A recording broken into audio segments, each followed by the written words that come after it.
So continue to share, like, and subscribe.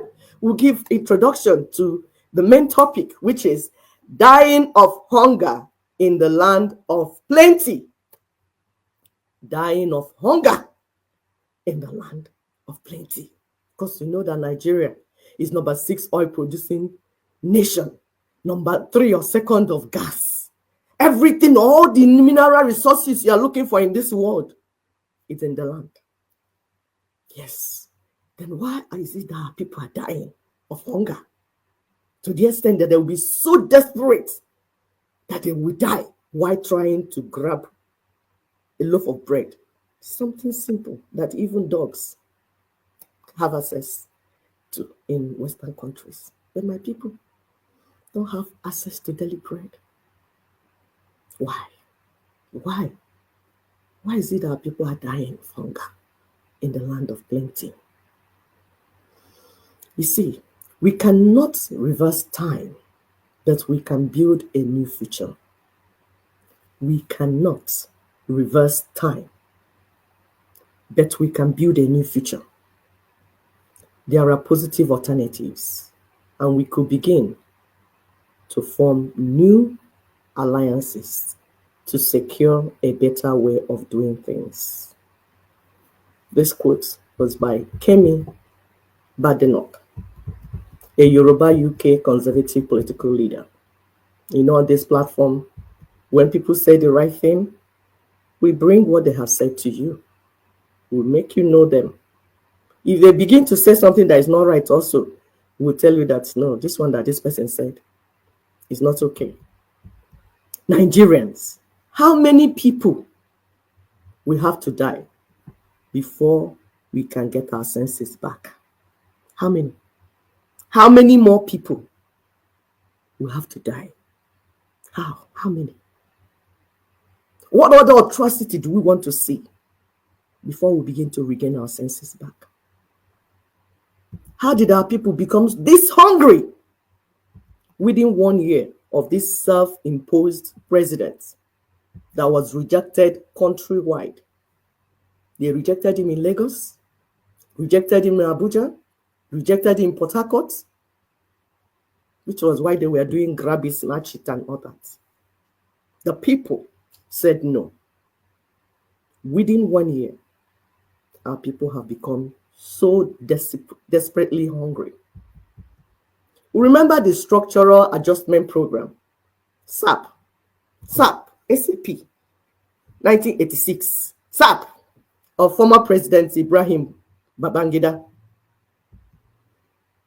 That program saw Nigerians, including former President Goodluck Ebele Jonathan, then he was a master's degree candidate. That program saw Nigerians queue for essentials like milk, beverages. Then, 38 years later,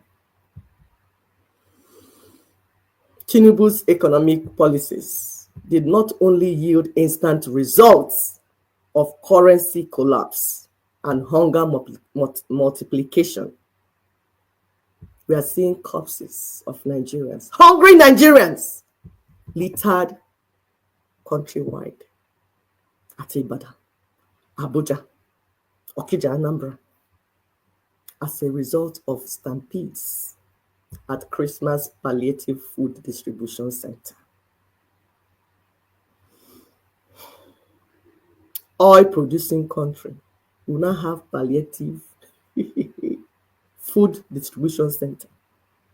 Not just that, our people, in order to get a plate of food, they had to die. They have to rush because if you don't get it, there's no other hope now.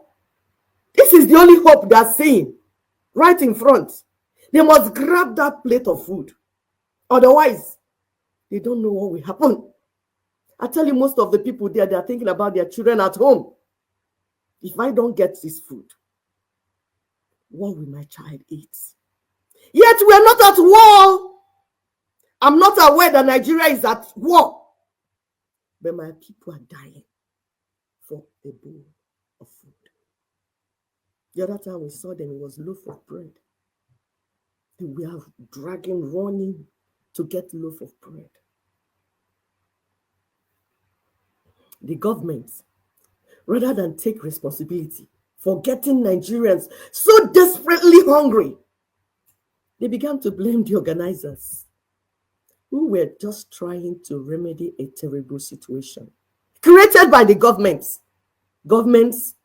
knee-jerk economic policies. Yes,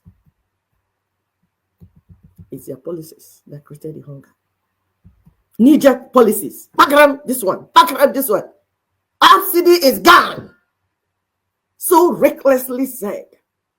Subsidy is gone. Some Mumu people say, oh, he's so brave. Subsidy is gone. In an economy based on crude oil, petrol, fuel, everything about Nigeria is based on this. Your brain did not tell you that that singular act is going to collapse everything. My people. Of course, as usual, the elites, ethnic bigots, political and religious leaders, they are living in the cocoon of a Tinubu success that is only in their heads. Yes. Yeah, it's succeeding. It's only in your head, in the head of a madman. My people say that a madman puts a house on fire and say, hey, all clear. When you're allowed to New York, will say, all clear. As we speak, major opposition political parties have been decapitated and squashed in readiness for another round of snatch it, grab it, and run with it in 2027. The country is seriously being sold to France, China, and anyone interested to buy. Anele Nigeria. Which side do you want? You want north? You want south? Which side do you want to buy? Grab, take. It's no man's land. Join Daughters of Truth today in this show as we discuss and examine the only vehicle boarding legitimate indigenous peoples to safety and self-determination. Yes, we said legitimate because you cannot just carry indigenous and add to your name and say, yes, we are now indigenous. That's not what makes you indigenous.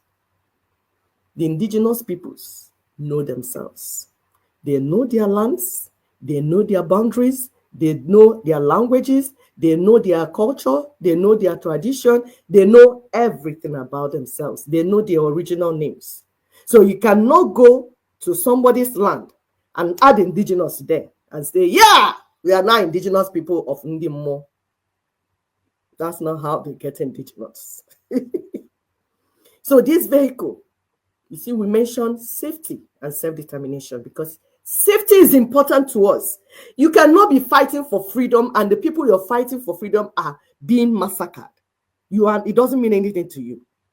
That's not how we do it in 2024.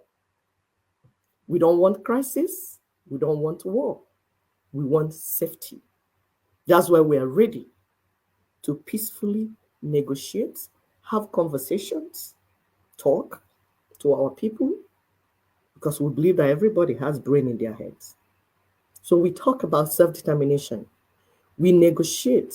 We form alliances. We discuss with people. We travel. We meet. We go. Put things together the right way. So that when we have the independence and freedom that we're talking about, it will not be another flag independence. It will be real. It will be, everyone will be part of it. So please, we want to pull up our PowerPoints as we continue this lecture. It's so important to us, like we said, that our people understand what is going on all over the world. Yes, the world is changing. Things are happening everywhere. So we don't want you to be ignorant. We want you to be well informed so that when you discuss, you will not be discussing like somebody that is at beer parlor, because this discussion is a matter of life and death. It's a matter of life and death. So we want you to be part of the conversation. We want you to understand the conversation. And you be part of it. You discuss intelligently. If you have questions, you ask. Of course, in our platform. And we want to read a comment by Ninas. Humongous quantities of natural resources. Yes. An incredible pool of human resources. Hi. Are we talking about human resources? Everything in quantum. Yet, our people are dying of hunger. Do you need anybody else to come and tell you that there's a problem? Do you need anybody else to come and tell you that we need to do something immediately? Do you need anybody to tell you that anybody that is still discussing something else apart from how to deliver our people is not honest? It's not sincere. It's not truthful. And it's not godly. Yes, for you religious psychopaths that you like fighting for your mega church leaders that have rendered you so poor and wretched that you're suffering from Stockholm syndrome. Want to fight and defend those that are not fighting for you, those that are part of the thing killing you.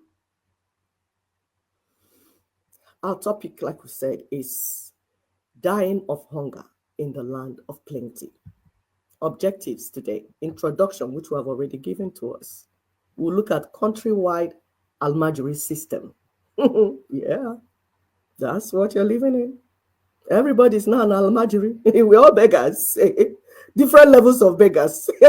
Some people are begging on the streets with plastics. Some people are begging inside rooms stylishly. Sister, this. Brother, this. Uncle, this. Auntie, this. Nyanum, nyanum, nyanum, nyanum, nyanum, nyanum. Begging. I'm not blaming our people. We're just talking about the reality on the ground. We are all beggars. Some are begging at the airport. Some are begging everywhere. Online, social media. Hey, beggar, beg. Countrywide Almajiri system.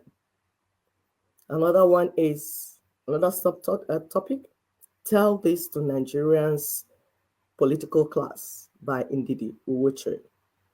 Then we'll have our take-home point. And then announcements. Of course, like we keep saying, this video is for educational purposes only. Please. Social media, authorities, whoever in the world, anywhere you are, please allow us to teach our people. Allow this video to go out to them. The world, if Africans are well informed, if Africans are brought on top of the table of conversation, the world will be a better place. Please allow this video to go. Share it. Distribute. Do anything you want to do to it. Play in your meetings anywhere. We want information to get to our people.